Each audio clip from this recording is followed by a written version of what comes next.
Graça e paz, meu amado. O meu desejo é que o amor de Deus se derrame abundantemente sobre a sua vida e a vida da sua família. Certa vez Jesus passava pela cidade de Naim. Ele ia acompanhado por seus discípulos e uma grande multidão. Nesse momento, ele encontra-se com um cortejo fúnebre que sai da cidade e aquele cortejo vai levando um morto. Esse morto é o filho único de uma viúva. Aquela mulher perdera a razão de ser da sua vida, humanamente falando. Ela só tinha aquele filho e agora a morte tomava aquele filho dessa mulher. Ela agora estava viúva e desamparada, sem ter quem a ajudasse na luta por sua vida, na luta por sua sobrevivência. Naquele momento ela está completamente desamparada. E ela chora por essa perda tão grande que ela sofre nesse momento. É nesse instante que Jesus se encontra com ela, que Jesus se encontra com aquele cortejo fúnebre. E o livro de Lucas, capítulo 7, verso 13, registra o seguinte: logo que a viu, o Senhor se encheu de compaixão por ela e disse-lhe: não chores. Naquele momento, Jesus se encontra com essa mulher marcada pela dor, chorando, machucada pela vida. E Jesus diz a ela o seguinte: não chores. Eu creio que muitas vezes Jesus fala o mesmo conosco. No meio das nossas lutas e aflições, no meio das nossas dificuldades, o Senhor se aproxima de cada um de nós, seus filhos amados, e sussurra com aquela voz doce ao nosso coração, aquela voz consoladora, e Ele nos diz o seguinte: não chores. Você já parou para pensar que essa é uma expressão da compaixão de Deus? Deus contempla-nos em nossas dores, em nosso sofrimento.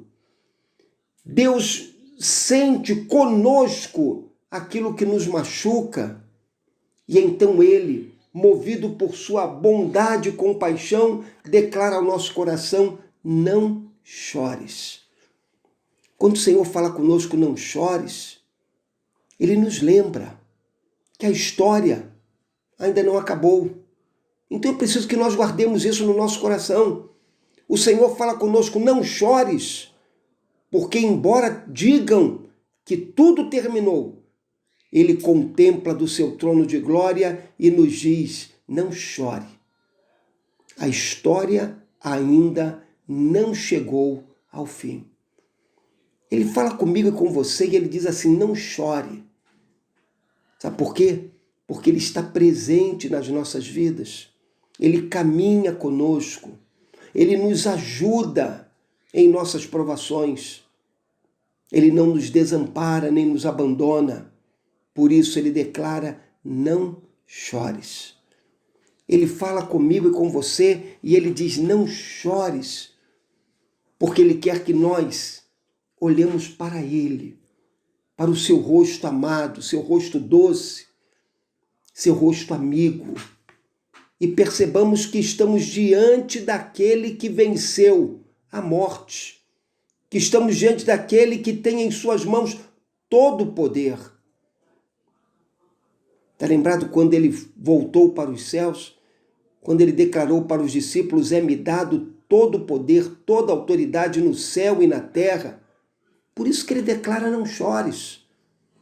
Porque Ele quer que tenhamos a consciência que além de não caminharmos sozinhos, nós caminhamos com aquele que tem poder para mudar todas as circunstâncias. Caminhamos ao lado daquele que venceu a morte.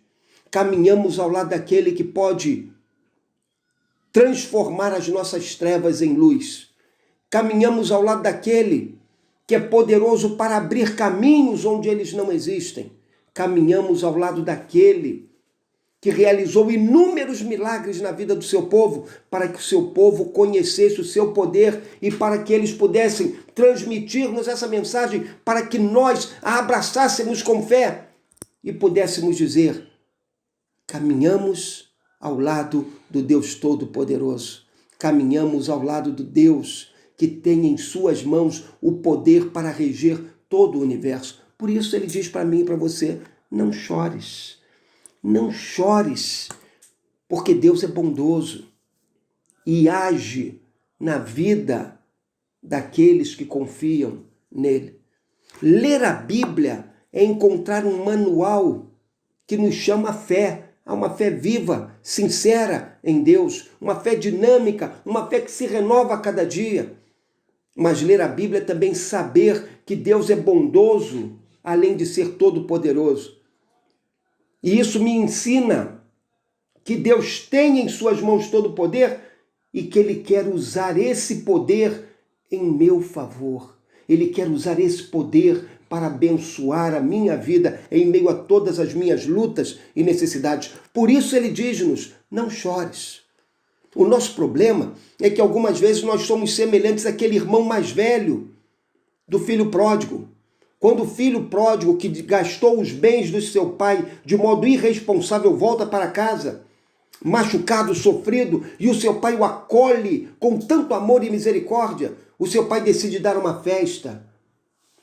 E então o irmão do filho pródigo, ele diz o seguinte, quando o seu pai o chama a entrar para a festa de recepção do seu irmão, mas ele está com o coração machucado, o coração magoado. Ele não quer entrar na festa para celebrar o retorno de seu irmão. E então ele faz uma afirmação muito preciosa para seu pai. Ele diz o seguinte, há tantos anos te sirvo e nunca desobedeci a uma ordem tua. Mesmo assim, nunca me deste um cabrito para eu me alegrar com meus amigos. Sabe qual foi a resposta do pai para ele? O pai disse para ele o seguinte, mas o pai lhe disse, filho, tu sempre estás comigo e tudo que é meu é teu. A resposta do pai para aquele filho é uma coisa extraordinária, porque ele está dizendo para o filho o seguinte, filho, tudo que é meu te pertence. Se você nunca teve o cabrito, foi porque você nunca pediu. Porque se você pedisse, ele te seria dado, porque ele é teu. Muitas vezes nós somos como esse filho. Reclamamos da vida, choramos da vida, dizemos que tudo está indo mal, dizemos que o sofrimento é uma cota que não queremos pagar, dizemos que não merecemos esse sofrimento, quando tudo o que deveríamos fazer era dizer, Senhor, ajuda-me nesse sofrimento, porque o Senhor é bom e é todo-poderoso. As tuas glórias e os recursos que estão em tuas mãos podem ser usados a meu favor. Age em meu favor, para que eu alcance vitória sobre essa luta. Na verdade, quando Jesus diz para aquela mulher, não chores, ele está dizendo para ela o seguinte, não chore. Eu vou agir na tua vida, eu vou te abençoar. Como tantas vezes o Senhor fala conosco, quando ele diz, não chores, porque o teu sofrimento chega ao fim, porque vai irromper na tua vida a glória de Deus. Meu amado, não chore, porque muitas vezes as nossas lágrimas escondem de nossos olhos a face gloriosa do Senhor. Portanto, voltemo-nos para Ele, confiemos nele, lancemos sobre Ele as nossas aflições e lutas, e eu tenho certeza que Ele nos ajudará, Ele nos abençoará, e nele seremos mais do que vencedores. Meu amado, não chores. Deus te abençoe.